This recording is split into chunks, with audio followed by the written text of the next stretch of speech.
Assalamualaikum warahmatullahi wabarakatuh. Selamat datang di mata kuliah Statistika Dasar bersama saya Niswatul Qanaah. Pada kesempatan hari ini kita akan belajar tentang ukuran pemusatan dan ukuran penyebaran data. Baik, langsung saja. Untuk ukuran pemusatan itu adalah suatu nilai yang dapat mewakili dan mendeskripsikan serangkaian data sehingga mudah untuk dibaca dan dipahami. Nah, misalkan kita punya serangkaian data, misalnya jumlah penduduk miskin di Indonesia atau jumlah pendapatan masyarakat di Indonesia. Nah, itu kan banyak sekali ya datanya, mulai dari daerah provinsi 1 sampai provinsi yang lain. Jadi ada 34 provinsi di Indonesia dan untuk menceritakan data itu, menceritakan data tersebut supaya lebih mudah dipahami, biasanya digunakan nilai ukuran pemusatan data, misal dengan menunjukkan atau mengukur rata-ratanya atau mean, kemudian bisa dengan median atau nilai tengahnya, atau modusnya, nilai yang sering muncul. Namun kalau datanya itu kuantitatif yang rasio, ukuran skala pengukurannya itu rasio, biasanya lebih banyak menggunakan rata-rata atau mean. Misalnya rata-rata pendapatan penduduk Indonesia itu berapa. Terus kemudian rata-rata jumlah penduduk miskin di Indonesia itu berapa. Nah, itu yang paling sering kita jumpai. Namun bisa juga ketika data itu sifatnya adalah non-angka, biasanya lebih banyak menggunakan modus, yaitu yang paling sering muncul. Seperti yang kemarin kita bahas tentang golongan darah.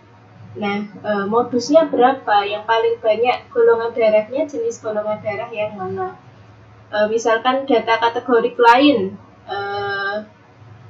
misalnya lulusan terakhir bisa ada SD, SMP, SMA, atau sarjana, atau lebih dari itu. Nah, mana kira-kira jumlah penduduk yang terbanyak lulusan terakhirnya? Jadi lulusan terakhir mana yang paling banyak? Apakah SD, ataukah SMP, atau SMA? Gitu. Atau ada yang sarjana? Itu bisa menggunakan nilai modus. Kalau median ini nilai tengah, biasanya memang digunakannya seperti menggunakan rata-rata. Namun lebih banyak digunakan nilai rata-rata dibandingkan dengan median. Oke, saya lanjutkan. Langsung saja masuk ke contohnya. Misalkan diberikan data tunggal, artinya data tunggal itu data yang dicatat satu persatu, bukan data yang dikelompokkan. Misalkan data tunggal itu diberikan contoh data banyak cacat sekrup. Nah, ini yang sudah kita bahas juga kemarin. Misalkan ada 30 kali pencatatan di dalam pemeriksaan skrup. Nah, itu ternyata setiap kali pencatatan ada cacat sebanyak ini yang dicatat. Ada cacat sebanyak 5, sebanyak 6, sebanyak 7. Nah, dari total sampel yang diambil. Kalau kemarin saya kasih contoh total sampelnya 50 yang diambil, kemudian dilakukan pengecekan sebanyak 30 kali, sehingga didapatkan jumlah cacat yang dicatat sebagai berikut. Kemudian kalau kita ingin menceritakan data ini, ya, maka kita harus mencari nilai yang bisa mewakili data tersebut, yaitu salah satunya dengan menunjukkan ukuran pemusatannya. Bisa dengan mean, median, dan modus. Kalau mean itu seperti yang sudah adik-adik pelajari di SMA, itu didapatkan dari jumlah datanya. Jadi semua data dijumlah dibagi dengan jumlah datanya. Jadi semuanya dijumlahkan 5 tambah 6 tambah 6 tambah 6 dan seterusnya sampai 16 dibagi dengan jumlah data ada 30. Nah, di sini didapatkan jumlah keseluruhannya itu 300 dibagi dengan frekuensinya 30, berarti didapatkan nilai rata-ratanya sebesar 10. Nah, saya kira gampang ya untuk min. Terus kemudian untuk median, nah ini ada dua kondisi. Jika jumlah datanya itu ganjil, maka mencari posisi mediannya itu xn plus 1/2. Jadi data ke n ditambah 1 dibagi 2. Misalkan ada 5 data, 1, 2, 3, 4, 5. Maka posisi tengahnya itu ada di data ke 5 dibagi 1, 5 ditambah 1/2, berarti data ke 3. 5 tambah 1, 6, dibagi 2, berarti data ke 3. Kalau misalnya lagi datanya itu ada 11, berarti 11 ditambah 1/2, berarti 12 bagi 2, 6. Sehingga mediannya terletak pada data ke 6. Nah, kondisi yang kedua itu jika jumlah datanya genap, maka posisi mediannya itu ada di xn/2 ditambah xn/2 ditambah 1 dibagi 2. Misalkan datanya itu ada 30 ya. Ada 30, berarti xn/2 15 ditambah xn/2 ditambah 1 berarti 16 dibagi 2. Berarti 15,5.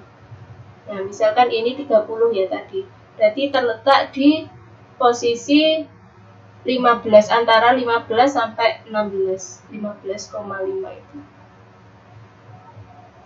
Misalkan datanya 6, berarti mediannya terletak di posisi 3 ditambah 4 dibagi 2, berarti antara 3 sampai 4 itu, 3,5. Nah, untuk kasus data banyak cacat skrup ini kan ada 30 data sehingga genap ya. Jadi posisinya itu ada di antara data ke-15 dan data ke-16. Jadi data ke-15 ternyata terletak pada angka 10. Ditambah data ke-16 yaitu 10, kemudian dibagi 2. Nah, ini ketemu medianya 10. Ternyata sama dengan min-nya. Nah, nanti akan kita bahas kondisi di mana min itu sama dengan median, berarti dia kurvanya normal, tidak menceng. Nah, nanti selanjutnya setelah materi ukuran pemusatan dan ukuran penyebaran, nanti kita akan membahas masalah kemiringan distribusi. Kemudian selanjutnya selain min dan median, ukuran penyebaran juga bisa diwakili dengan nilai modus. Modus ini adalah nilai yang paling sering muncul. Nah, dilihat di sini nilai yang paling sering muncul adalah 12, yaitu muncul sebanyak 4 kali.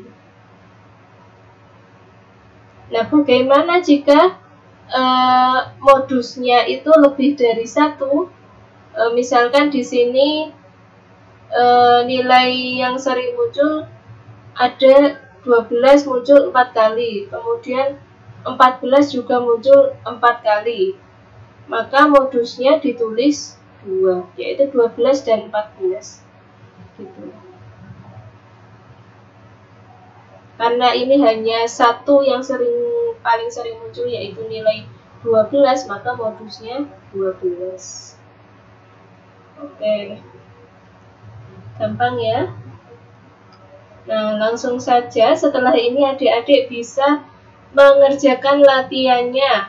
Nah, di sini saya kasih contoh, misalkan diambil sampel sebanyak 40 mahasiswa Prodi D4 Kependudukan dan Pencatatan Sipil UNS dan dicatat berat badannya.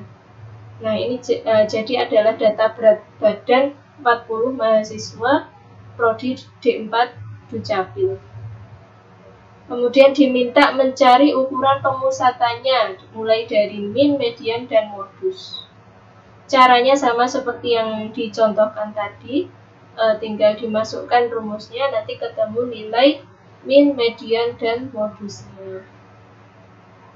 Oke, ini silahkan nanti dikerjakan sendiri-sendiri.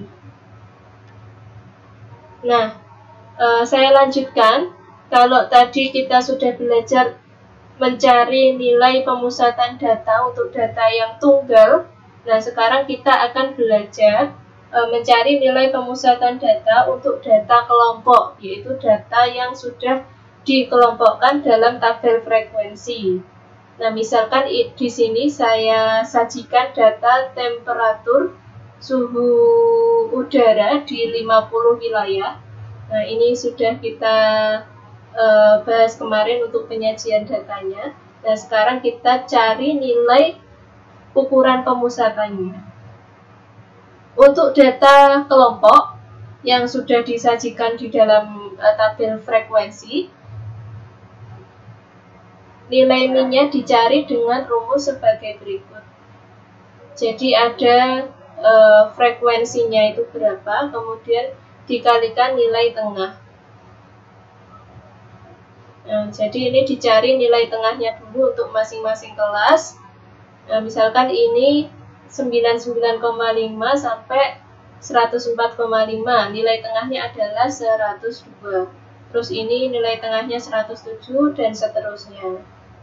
Nah, untuk mencari min-nya menggunakan rumus ini. Sigma I sama dengan 1 sampai K, di mana K ini adalah banyaknya kelas. Ya, berarti 1 sampai 1, 2, 3, 4, 5, 6, 7.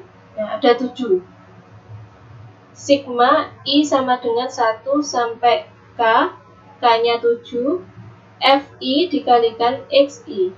Jadi mulai dari F1 kali X1, F2 kali X2, ditambahkan F3 kali X3, sampai ditambah F7 dikalikan X7. Nah, seperti ini. Angkanya dimasukkan, berarti 2 dikalikan 102, ditambahkan 8 dikali 107, dan seterusnya sampai yang ke-7, kelas yang ke-7. 1 dikali 132. Kemudian dibagi total frekuensinya. Nah, sigma F-nya di sini adalah 50. Jadi dibagi 50. Nah, ternyata ketemu nilainya adalah 114,2. Ini untuk min. Semoga jelas ya. Saya kira mudah untuk ini. Kemudian kita lanjutkan ke median. Untuk median, nilai tengah data kelompok dirumuskan dengan rumus ini. ME sama dengan L0 ditambah C dikalikan N per 2 dikurangi sigma FI0 per FM, di mana keterangannya seperti yang ditulis dalam slide ini. Jadi L0 itu adalah nilai batas bawah kelas yang memuat median. Kemudian C-nya itu adalah interval kelas. Kemudian sigma FI0 itu adalah jumlah frekuensi sebelum median. Ya, jumlah frekuensi sebelum median. FM-nya itu frekuensi mediannya. Jadi tinggal dimasukkan nilainya. L0 itu adalah nilai batas bawah kelas yang memuat median. Jadi kalau ini totalnya 50, maka posisi mediannya ada di data ke 25, antara 25 sampai 26. Nah, kita cari Ini 10, 10 ditambah 18, 28. Berarti medianya ada di kelas ini, karena data 25, 26. Medianya ada di kelas ini. Nah, batas bawahnya itu 109,5, dimasukkan ke sini, L0. Kemudian C itu adalah interval dari setiap kelas, ini adalah 5, dimasukkan C 5. Kemudian N per 2, di mana N ini adalah jumlah frekuensi, berarti 50 dibagi 2, dikurangi frekuensi sebelum median. Nah, karena mediannya tadi di sini, maka frekuensi sebelum median 2 ditambah 8 jadi 10. Kemudian dibagi FM, frekuensi median. Frekuensi mediannya 18. Oke, kalau sudah dimasukkan semua ke rumusnya tinggal dihitung. Ya, ini dibagi ini dulu jadi 25 dikurangi 10, 15 per 18 berapa? Nanti dikalikan 5 ketemu 4,167. Terus ditambahkan 109,5 ketemu nilai mediannya 113,667. Nah, ini biasanya ini ya, nilainya 113,666666667. Terus dibulatkan saja, bisa 2 angka di belakang koma, bisa 3 angka di belakang koma, tergantung adik-adik prefer kemana. Biasanya 2 angka di belakang koma sudah cukup, jadi 113,67.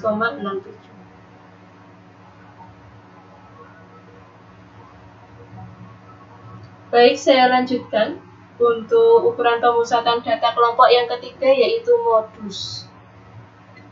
Untuk mencari nilai modus data kelompok digunakan rumus sebagai berikut, ya, L0 ditambah C dikalikan D1 per D1 ditambah D2.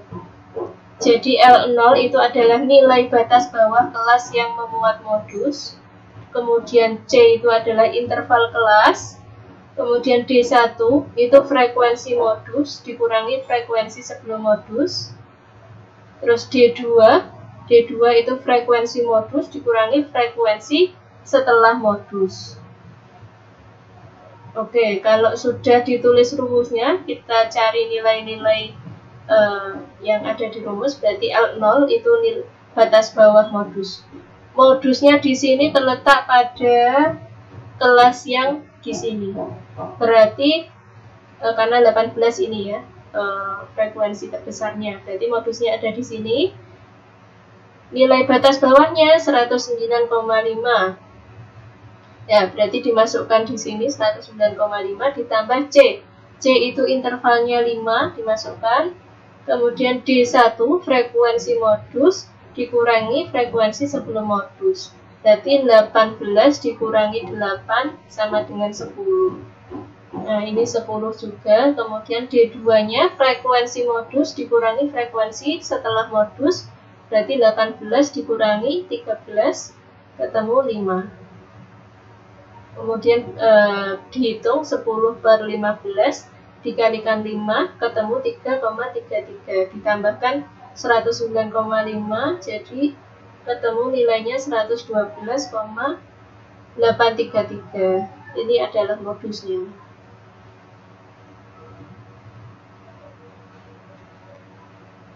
Baik, untuk latihannya ini saya kasih contoh datanya adalah data nilai matematika, data kelompok nilai matematika pada 42 siswa di SMA tertentu. Nah, yang diminta adalah menentukan pemusatan data, ukuran pemusatan data yang terdiri dari min, median, dan modus. Caranya sama seperti yang telah saya contohkan di atas. Jadi kalau tadi kan sudah jelas batas bawahnya ada koma 5-nya ya. Kalau di sini nanti silahkan adik-adik tambahkan sendiri. Ini 41,5 sampai batas bawahnya ini 41,5. Ini batas bawahnya 46,5. Ini batas bawahnya 51,5. Batas bawahnya 56,5 dan seterusnya ya. Sampai ini batas bawahnya berarti 71,5.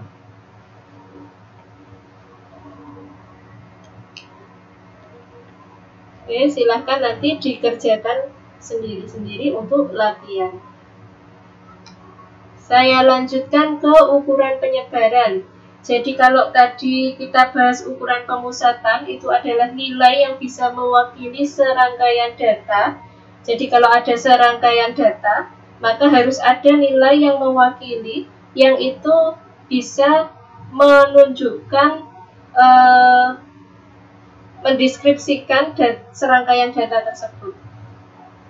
Kalau di ukuran penyebaran itu menunjukkan seberapa besar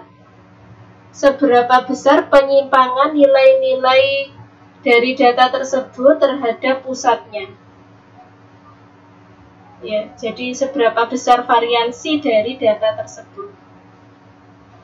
Jadi diukur jarak antara setiap data yang ada itu terhadap pusatnya, sehingga kelihatan seberapa besar penyebaran dari serangkaian data tersebut. Nah, ukuran penyebaran data itu terdiri dari jangkauan. Jangkauan itu nilai tertinggi dikurangi nilai terendah. Kemudian simpangan rata-rata. Ini mengukur jarak setiap data terhadap rata-ratanya, ya, menggunakan nilai mutlak. Kemudian ini variansi. Variansi ini merupakan hampir sama seperti simpangan rata-rata, namun di sini menggunakan nilai kuadrat. Jadi mengukur seberapa jauh penyimpangan antara setiap nilai data terhadap rata-ratanya, kemudian dikuadratkan. Kalau simpangan baku, ini adalah akar dari varians. Karena tadi ini setiap datanya, setiap jaraknya dikuadratkan, maka untuk yang simpangan baku itu adalah diakarkan, akar dari varians. Gitu. Oke, saya lanjutkan langsung ke contoh kasusnya. Contoh kasusnya masih kita gunakan data yang tadi sudah kita bahas, yaitu data banyak cacat sekrup yang dicatat sebanyak 30 kali. Jadi ada 30 data. Kemudian kita cari ukuran penyebarannya dari data berikut. Yang pertama kita cari jangkauannya, yaitu data terbesar dikurangi data terkecil. Data terbesarnya 16, data terkecilnya 5, berarti 16 dikurangi 5 ketemu jangkauannya 9. Ya, saya kira mudah untuk jangkauan. Saya lanjutkan ke simpangan rata-rata. Simpangan rata-rata ini biasa disebut dengan deviasi min atau deviasi saja. Biasanya orang-orang menyebutnya, orang-orang di luar statistik biasanya menyebut deviasi. Nah, rumusnya seperti ini. SR sama dengan 1/N. Nah, di mana N itu adalah jumlah datanya.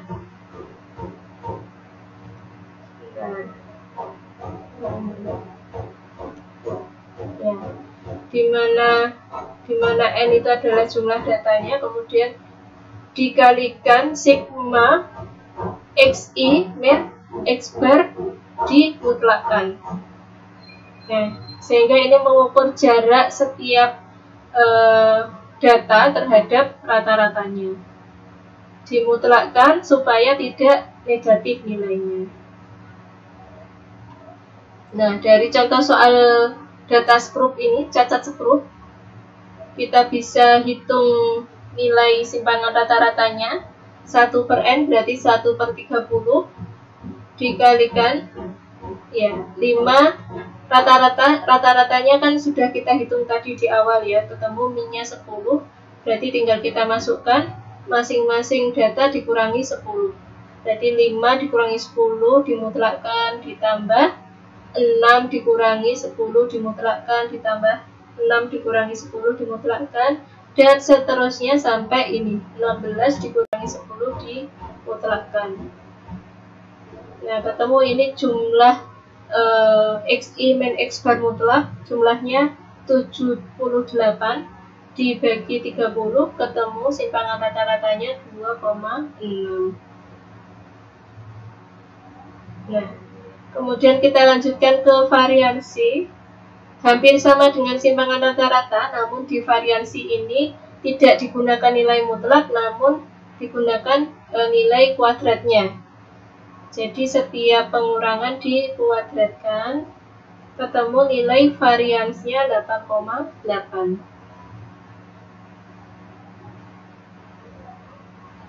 Oke. Setelah ini adalah nilai simpangan baku, bisa juga disebut standar deviasi, diperoleh dari akar varians. Akar 8,8 ketemunya 2,96. Nah, kalau kita lihat nilai standar deviasi dengan nilai deviasi min, ini hampir sama ya. Ini 2,6, ini 2,9. Namun yang paling sering digunakan untuk data apapun itu adalah nilai variansi dan simpangan baku.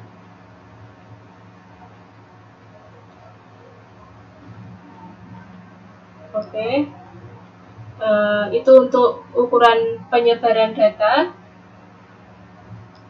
Ya, untuk latihannya digunakan data yang sama dengan latihan ukuran pemusatan data tadi ya, yaitu data berat badan 40 mahasiswa. Misalnya dicatat sebagai berikut, kemudian diminta mencari nilai penyebaran datanya, mulai dari jangkauan, simpangan rata-rata, varians, dan simpangan baku atau standar deviasi. Nah, silakan nanti dikerjakan sendiri-sendiri sebagai latihan. Baik, saya lanjutkan ke data kelompok. Ukuran penyebaran untuk data kelompok itu hanya menggunakan range jangkauan, simpangan baku, dan variansi.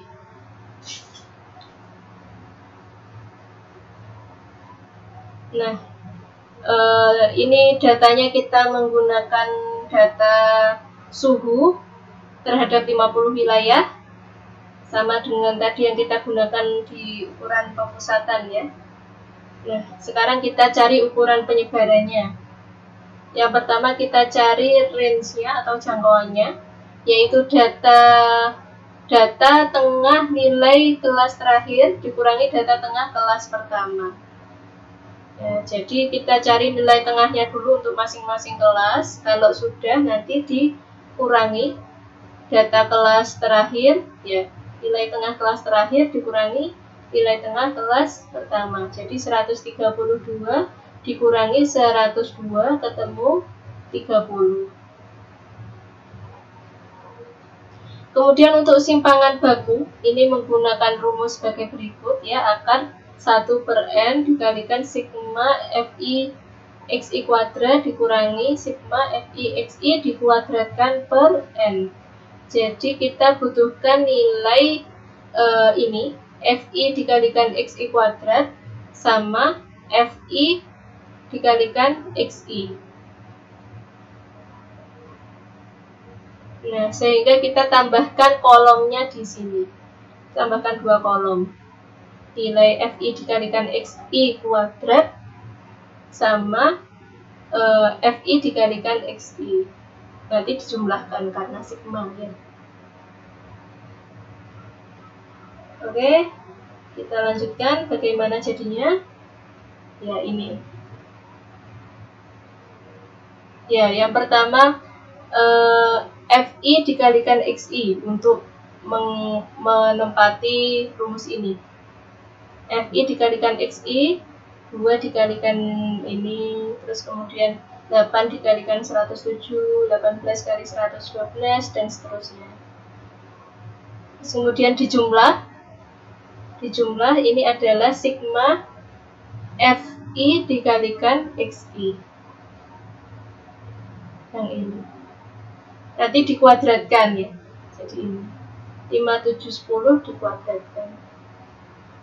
Terus kemudian ini dicari FI dikalikan XI kuadrat. Karena ini XI kuadrat, kita kuadratkan dulu XI-nya. Jadi ketemu ini untuk masing-masing kelasnya. Kemudian tinggal dikalikan F dikalikan XI kuadrat. F dikalikan XI kuadrat dimasukkan ke kolom ini. F kalikan XI kuadrat. Nah, karena yang diminta ini adalah jumlah, maka dijumlah. Ketemunya 6, 5, 3, 8, 90. Dimasukkan ke rumusnya. Kalau sudah, tinggal dihitung. Nah, ternyata ketemunya adalah 6,013. Nah, karena varians ini adalah kuadrat dari simpangan baku, maka tinggal dikuadratkan saja. Nah, ini bisa akarnya hilang, jadi tinggal 36,16. Atau simpangan baku ini adalah akar dari varians. Karena simpangan baku ini adalah akar dari varians, maka variansnya adalah 36,16. Untuk memudahkan dalam perhitungan, nanti adik-adik bisa menggunakan bantuan Excel. Jadi kalau sudah didapatkan nilai XI dan F, nah tinggal ditambahkan di sini.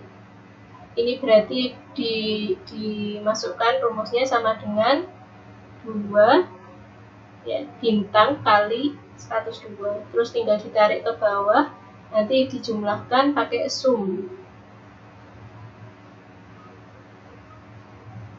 Terus ini XI kuadrat tinggal ini sama dengan kolom ini dipangkatkan 2. Pangkat itu pakai yang caping itu ya. Pangkat 2 ketemu ini, terus tinggal ditarik. Terus ini dikalikan ini, F kalikan XI kuadrat ya, sama dengan ini bintang ini dikalikan, terus ditarik, disumkan untuk mengisi rumus yang ada di sini. Oke, saya kira mudah ya, bisa dicoba nanti. Dan untuk latihannya kita menggunakan data yang sama. Jangan lupa untuk data ini karena tidak diketahui batas bawahnya, maka ditambahkan 0,5 di sini. 41,5 batas bawah untuk kelas pertama, kemudian batas bawah untuk kelas kedua 46,5, ini batas bawah untuk kelas ketiga 51,5, dan seterusnya. Silakan nanti dicari nilai penyebaran datanya mulai dari jangkauan, simpangan baku, dan varians. Oke, untuk pertemuan kali ini cukup. Selamat belajar dan mengerjakan latihannya. Semoga sukses. Saya akhiri. Wassalamualaikum warahmatullahi wabarakatuh.